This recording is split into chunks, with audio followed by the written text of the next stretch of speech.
There are mornings in Lagos when the city feels like it's holding its breath, waiting for the sun to break free from the horizon and unleash the day's chaos. For Chinedu Okoro, this was one of those mornings. The air was already thick with the promise of heat, carrying the scent of street food, diesel fumes, and the faint salty tang of the distant lagoon. His tie, a gift from his uncle and a shade too bright, felt like a hopeful prayer wrapped around his neck. His best shoes, polished until he could see his anxious face in them, were already beginning to pinch. In a crisp folder, he held his entire future. A first-class degree in economics from the University of Lagos, a few commendations, and a desperate fluttering hope for a job that could change his family's story. He was late, not just late but Lagos late, trapped in the unforgiving gridlock of the third mainland bridge. Every minute spent staring at the endless sea of cars was a minute his opportunity could be slipping away. The interview was for a manager of strategic projects at Echo Dynamics, a title that sounded like it was pulled from a dream. It was the kind of job that didn't just pay the bills, it rewrote destinies. A destiny where his mother could finally rest her tired bones, where his younger sister Ada could attend university without the shadow of debt, a destiny where he could finally exhale. He finally made it to the island, paid the Kiki driver and began to run, his folder clutched to his chest like a shield. He dodged street hawkers, selling everything from plantain chips to phone chargers, his eyes fixed on the gleaming glass skyscraper that was his destination.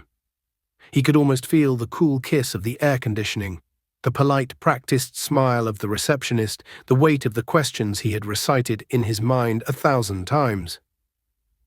"Young man, young man, please." The voice, elegant but strained, cut through the noise of the street. He slowed, turning his head.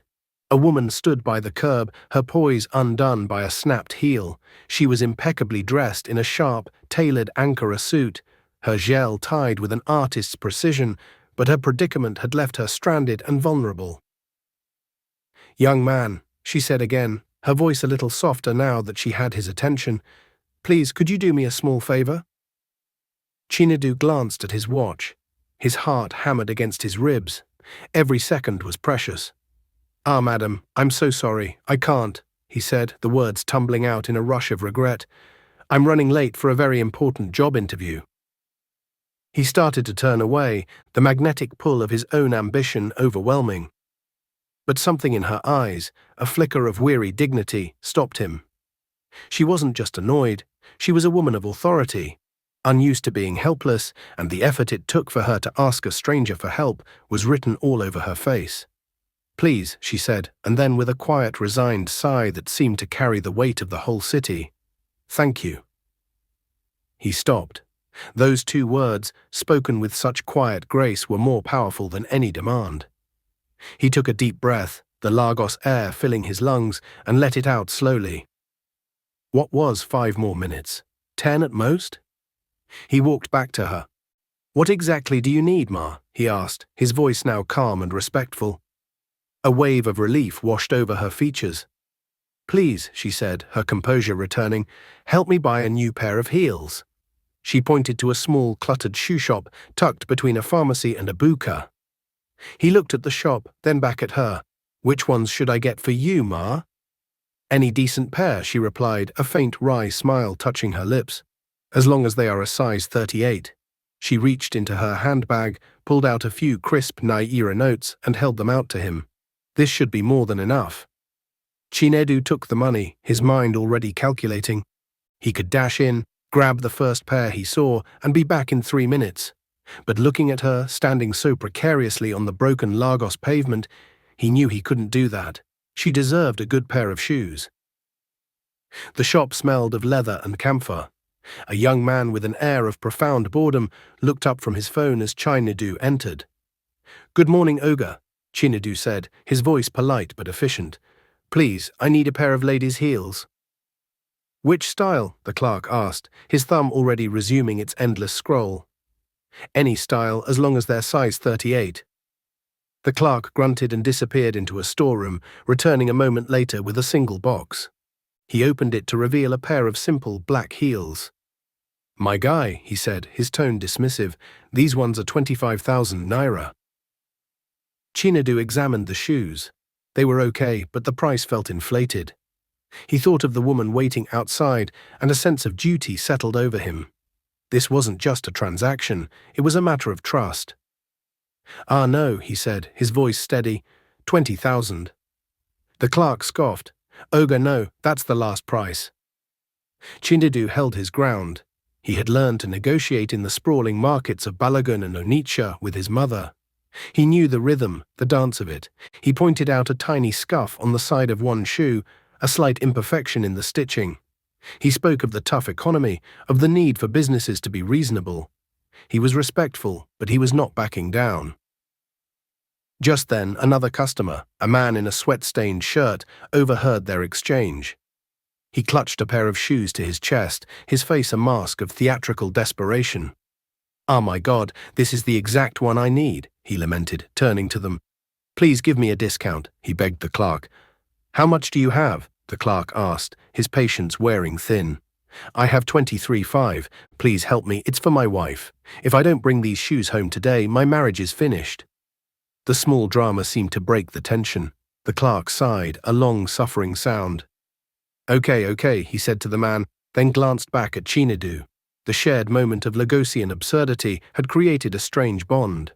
Chinadu seized the opportunity. 23,500, Chinadu said, echoing the other customer's plea with a serious face. "And you will make one madame very happy today." The clerk finally broke into a smile. He looked from Chinadu to the other man and shook his head in surrender.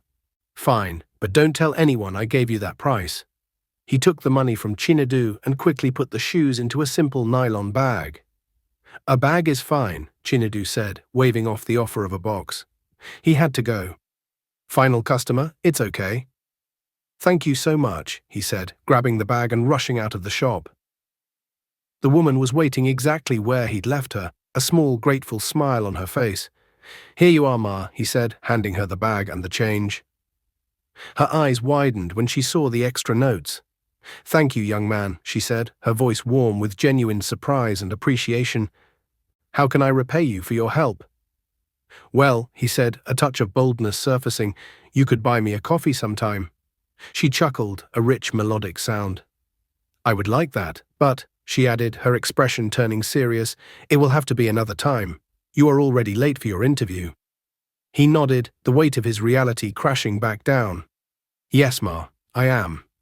"Good luck," she said, her gaze steady and sincere. "Thank you, Ma," he managed. As he turned to leave, she called out one last time. "At the very least, tell me your name." He paused, a strange feeling of connection holding him there for a moment longer. "Chinadu," he said, "Chinadu Okoro." And then he ran, the sound of the Lagos traffic swallowing him whole. Inside the cool marble lobby of Echo Dynamics, the atmosphere was thick with a different kind of pressure. Amaka, personal assistant to the CEO, Mrs. Zainab Aliyu, sat at a large, intimidating desk, a stack of CVs before her. She was enjoying her temporary power, her expression a carefully crafted mask of professional detachment. "Good morning, Ma." Her voice had been as smooth as honey over the phone just an hour before. "The applicants for the manager position have arrived." "Amaka, hello," Mrs. Aliyu's voice, crisp even through the speaker, had replied. "I'm not going to make it on time. I'm stuck in a terrible go-slow. Please, you handle the first round of interviews." "Yes, Ma," Amaka had said, a slow, pleased smile spreading across her face as she hung up. This was her chance to be the gatekeeper, to hold the keys to the kingdom, if only for a morning. The waiting area was a gallery of anxious faces. Men and women in their sharpest suits sat stiffly, clutching their folders. One of them, a man named Femi Adekunle, was different. He lounged in his chair with a practiced ease, his smile slick, his confidence radiating like heat. He and Amaka had been in the same social circles years ago, a connection he was now ready to leverage. He strolled up to her desk, leaning in with a conspiratorial air. "Amaka, my dear," he said, his voice a low purr. "Long time no see." Amaka looked up, her professional mask slipping to reveal a flash of genuine delight. "Femi, so nice to see you," he continued, laying the charm on thick. The pleasure is all mine, she replied, her tone softening considerably. Are you here for the interview? Yes, indeed, he said, gesturing towards the closed office door. Please, come in, she said, standing to usher him past the row of other candidates. A woman with a sharp bob and an even sharper suit stood up. Excuse me, miss, we arrived first. Amaka barely gave her a glance. Yes, I'll call you shortly. I don't think that's fair at all, the woman insisted, her voice tight with indignation. Amaka turned, her smile vanishing, replaced by a look of cold, hard dismissal. If you don't think it's fair, she said, her voice dripping with condescension, the door is over there. Look for a job somewhere else. The woman sank back into her chair, her face flushed with anger. The message was unmistakable, the rules were being rewritten, and Amaka was the one holding the pen. Inside the office, Femi turned on the charm full blast. I had no idea you were working here. What a small world. What's your position? I'm the personal assistant to the CEO, Amaka said, the title feeling more important with each repetition. Congratulations, he said, his eyes gleaming. You deserve it. He handed her his CV. Look, I don't want to take advantage of our friendship, he said, his voice a model of sincerity, but I really need this job. Amaka opened the folder. Your degree is in business administration, she noted, a slight frown appearing on her brow. The advert specifically asked for an economist. Femi waved a dismissive hand. Ah, that's just paper talk. This position is perfect for me. Trust me, I am an expert with numbers. Amaka hesitated for only a moment. She liked Femi. He was well-connected and charming. Having an ally in a management position could only be good for her career. She made her choice. I'm going to hire you, she said, closing the folder decisively. Just as Femi's face broke into a triumphant grin, Amaka held up a hand. Wait. She walked to the door and opened it, addressing the remaining candidates. Gentlemen, ladies, please submit your CVs now. Confused and annoyed, they handed over their folders. If you are a good fit, we will call you, she announced, her voice leaving no room for questions. But the interviews were scheduled for today, one man protested. I said, we will call you, she repeated, her tone final. You can go now. Dejected, they filed out, their ambitions for the day crushed. Amaka closed the door and turned back to Femi with a victorious smile. All sorted, she said. Thank you so much, Amaka, Femi gushed. Don't let me down, she warned, though there was no real threat in her voice. Never, he promised, his mind already calculating his new salary. By the way, what's the pay like here? It's very good, she assured him. Perfect, he breathed. So what do I have to do? There's a major project. We need to increase sales by partnering with a bigger company. Ah, that one is small work, he said, with a confident laugh, though a shadow of uncertainty flickered in his eyes. He quickly brushed it aside. So tell me, he said, smoothly changing the subject, what have you been up to all these years? As Amaka began to talk, Femi leaned back in his chair, the very picture of success. He had the job. The rest, he told himself, was just details. Chinedu burst through the revolving glass doors of Echo Dynamics, his chest heaving, his shirt sticking to his back.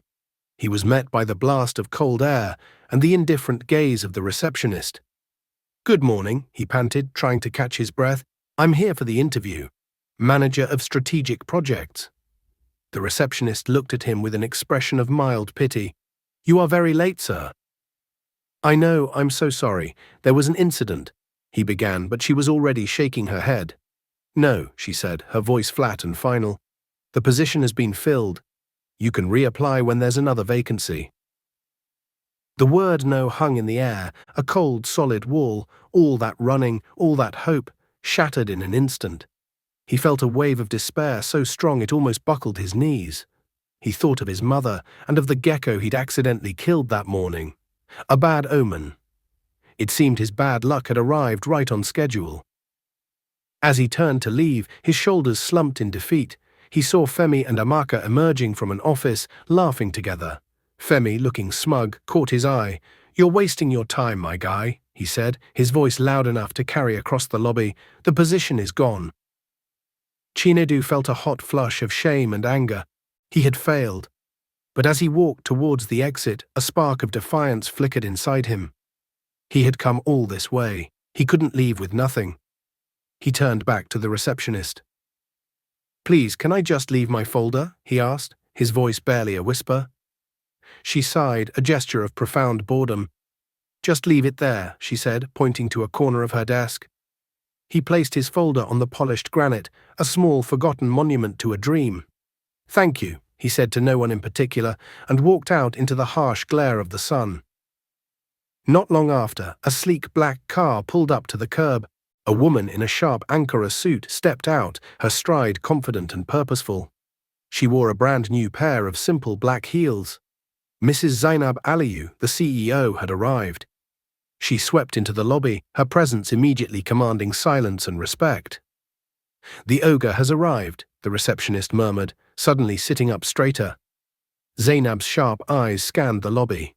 As she passed the reception desk, a simple manila folder, sitting apart from the neat stacks of paper, caught her attention. She paused, picking it up. The name on the front read, Chinedu Okoro. She opened it. A first-class degree in economics from the University of Lagos. A diploma in project management. A thoughtful, articulate cover letter. She looked up at the receptionist. "What did the young man who left this want?" she asked, her voice calm but authoritative. "He was looking for a job, Ma," the receptionist replied, suddenly flustered. "What job was he applying for?" "He was just looking for a job." Zainab's brow furrowed. This was the CV of a high flyer, not a casual job seeker. She saw Amaka and Femi approaching, deep in conversation. "Amaka," she said, her voice cutting through their chatter, "I need you to find the number for this young man and call him." She held up the folder. "Offer him something." Amaka looked confused. "But Ma, there's nothing available. Femi is our new manager." "Find him something," Zainab commanded, her tone final. Her gaze lingered on the name in the folder. Chinedu Okoro.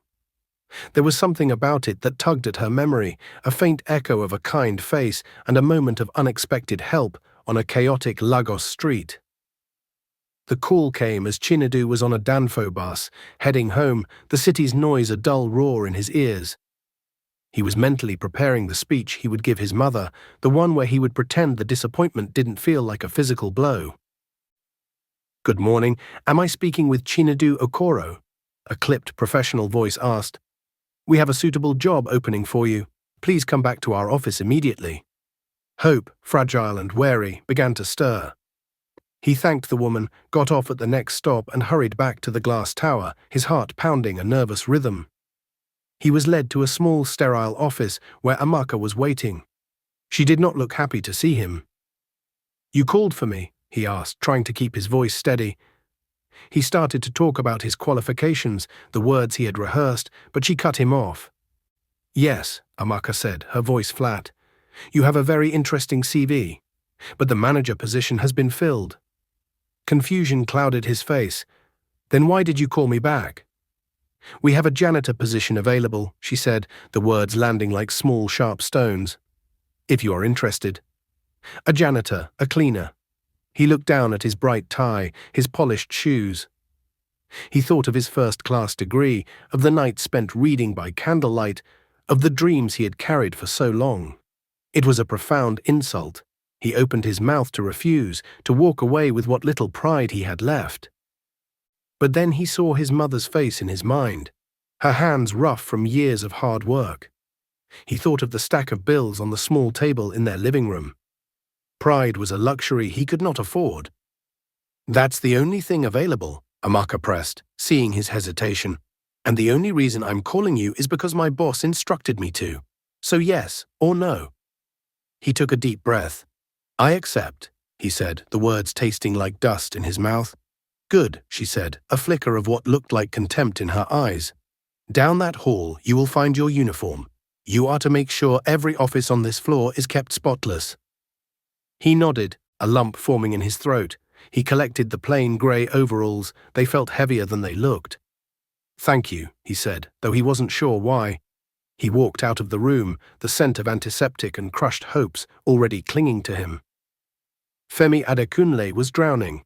The project Mrs. Aliyu had given him was a nightmare of financial data. His business administration degree had prepared him for flowcharts and marketing plans. But the cold, hard numbers of IRR and NPV were a language he didn't speak.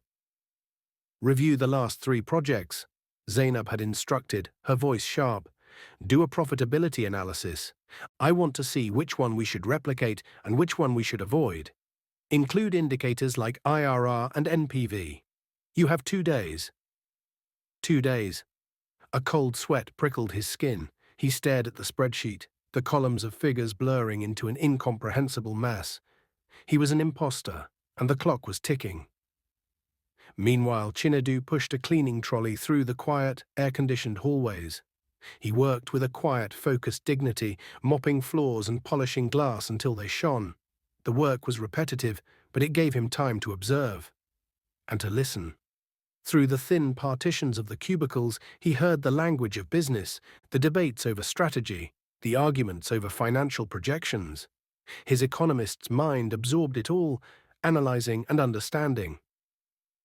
He was wiping down a table in the conference room when he overheard Femi on the phone, his voice tight with panic. I don't care what it costs. Just find me a consultant who understands this IRR and NPV nonsense. I need it by tomorrow.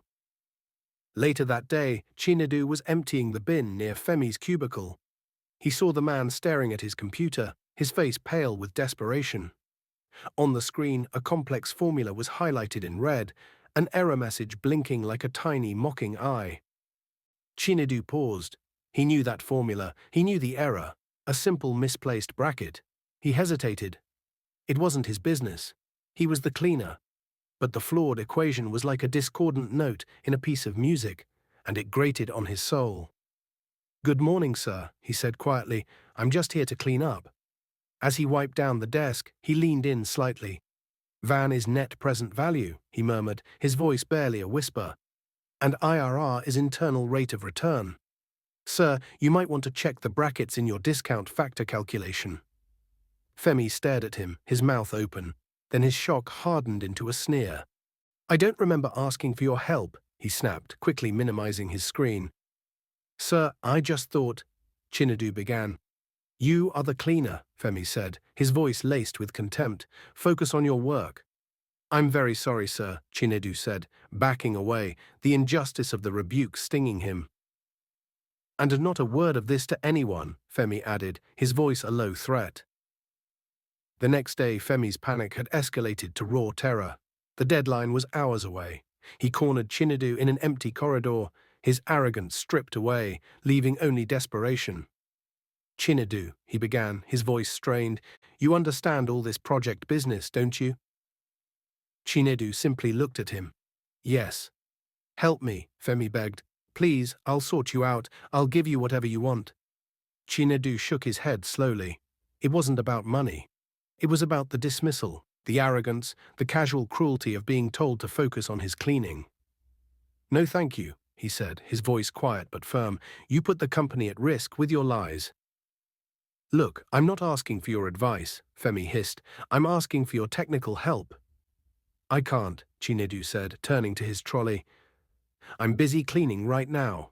It is time for you to take responsibility for your actions. Please don't disturb me. I'm going to clean the CEO's office.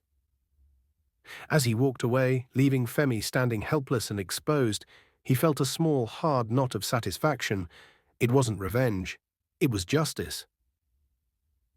That night, long after the last employee had braved the evening traffic to go home, Chinedu was still at Echo Dynamics.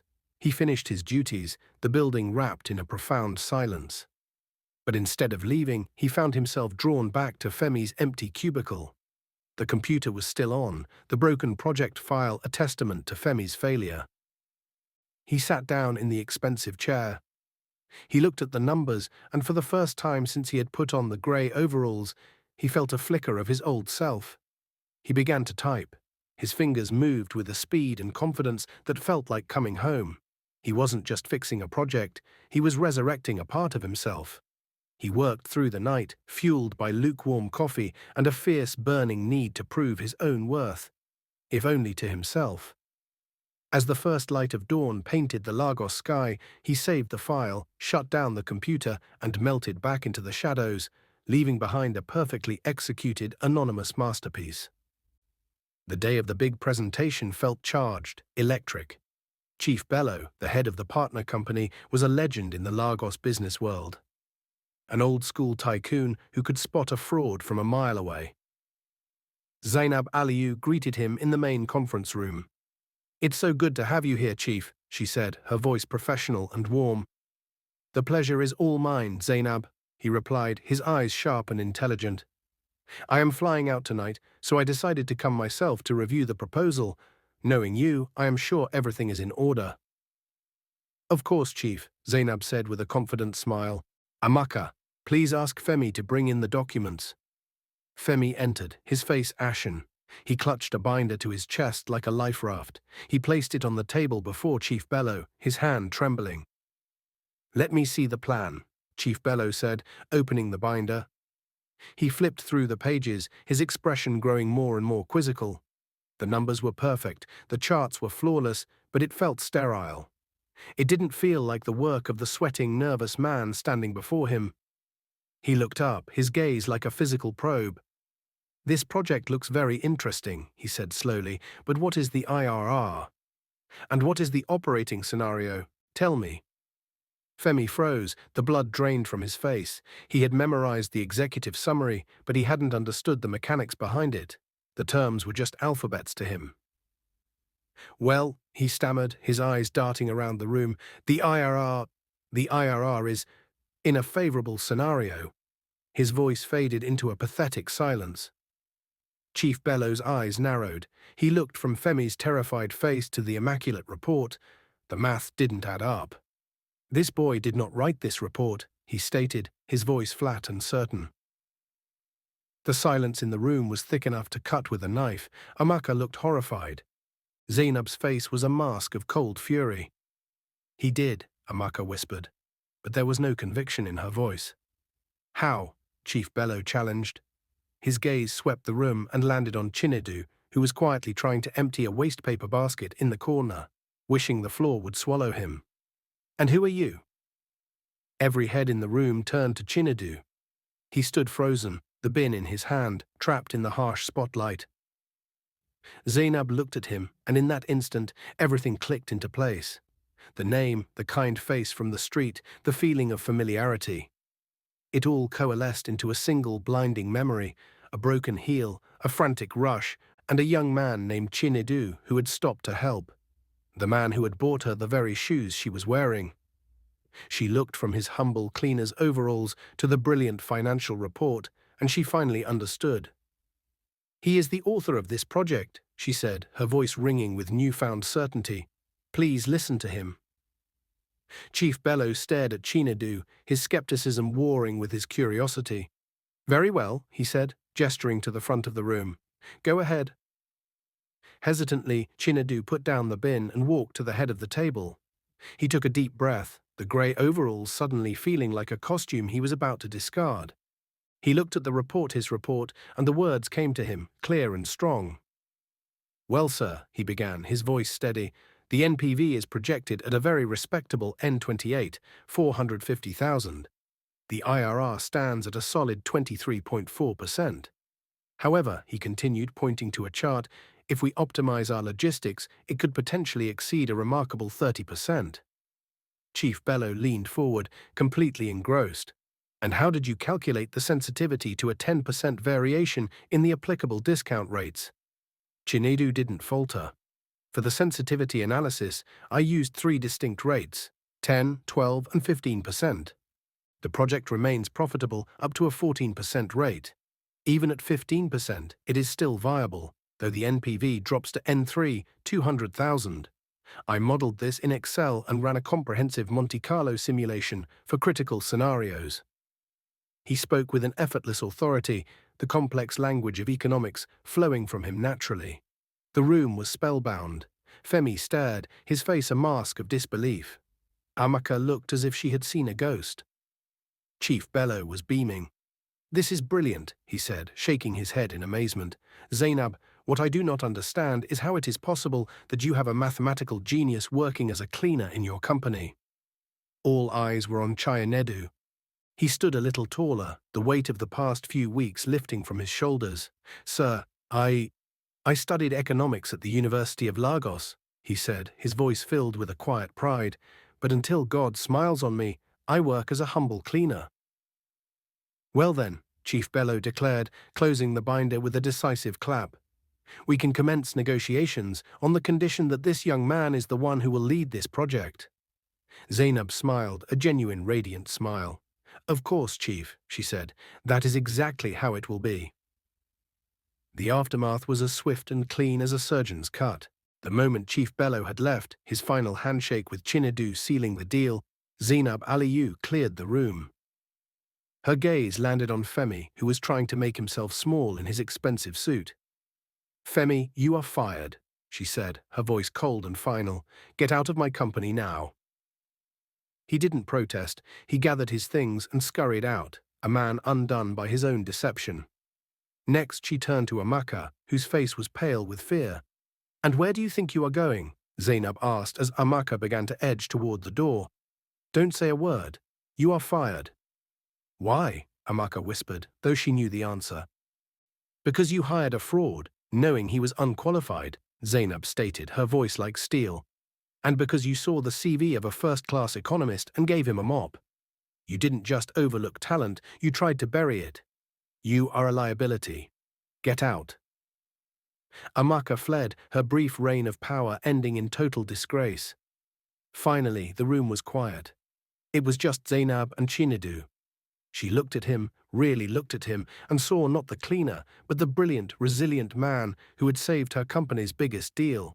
And she saw the kind young man who had bought her a pair of shoes. Why did you never tell me you were an economist? She asked, her voice softer now. He gave a small, wry smile. Ma, you never asked. And Amaka knew? Yes, Ma, he confirmed. But since the position I came for was taken, she offered me the cleaner's job instead. A wave of gratitude washed over her. Thank you for what you did for this project. It's nothing, Ma, he said with a humble shrug. Nothing? She countered. The question is, how did you do it? When? I stayed here in the office all night, he admitted quietly.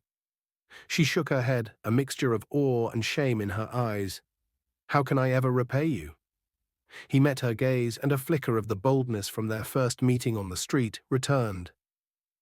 Well, he said, a slow smile spreading across his face, you could still buy me that coffee. She laughed, a real warm laugh that filled the room with life. The CEO's mask fell away, and for a moment she was just the woman with the broken heel, and he was the young man who had come to her rescue. I want to propose something to you, she said, her expression turning serious, though the warmth remained in her eyes. What is it, Ma? He asked, his heart beginning to pound. Do you want to work here as the project manager? The question hung in the air, shimmering with a lifetime of possibilities. This was it, the moment he had run for, the dream he had almost given up on. A wave of emotion, relief, joy, and a profound sense of justice washed over him. Yes, he said, his voice thick with unshed tears. Yes, of course, Ma. I promise, I will not let you down. I know you won't, she said, her smile returning. You are officially hired. He let out a breath he didn't realize he'd been holding. It felt like the first truly free breath he had taken in years. And that, she added, her eyes twinkling as she pointed to the large, empty office that had once belonged to Femi, is your office now. Get ready. Perfect, he said, a grin spreading across his face. Thank you very much, Ma. And we will go for that coffee later, she said, the words both a promise and a beginning. Yes, Ma, he agreed, his heart soaring. Yes. As he walked towards his new office, he felt the ghost of the too-tight tie and the pinch of the worn-out shoes fall away. He was no longer just another face in the Lagos hustle. He had made it. He was stepping into the light, a future of his own making, stretching out before him, bright and full of promise. And it had all started with a broken heel, a simple act of kindness, and a pair of size 38 shoes.